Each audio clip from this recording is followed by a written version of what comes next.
On Monday, the BC government made a surprise decision to announce they are coming out against the proposed Trans Mountain pipeline project I've been keeping you updated on here recently. Now, this is most certainly a surprise, as the BC Liberal government was seen as open to investment in our province, but with this decision it appears playing politics and winning votes is more important to them. Now, if you recall, it was during the 2013 BC provincial election campaign that then BC NDP leader Adrian Dix came out against the project unexpectedly, and many observers and commentators believe this factored significantly into their surprise defeat. So, now we have the BC Liberals taking the exact same position in what can only amount an attempt to buy votes here in the Lower Mainland, in both the upcoming by-elections and the general election next year. It will be curious to watch and see if the BC NDP reverse their position in order to help their Alberta brethren and secure a passage to Tidewater for oil sands oil.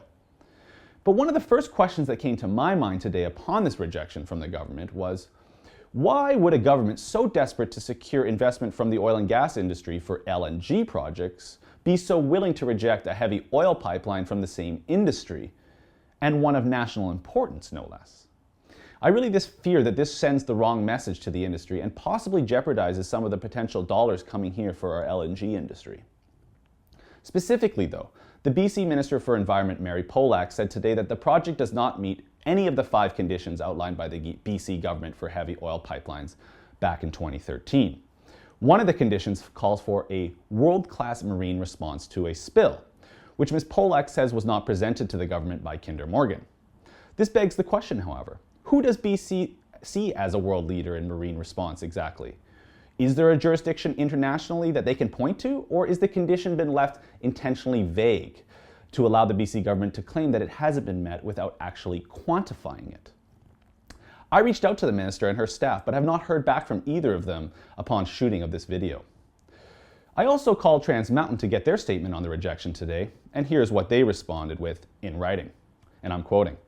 Trans Mountain is confident that through continued discussions with the province, along with the final steps of the NEB process that already include 150 draft conditions that the company must meet, it will be able to satisfy BC's 5 conditions by the time the regulatory process is completed.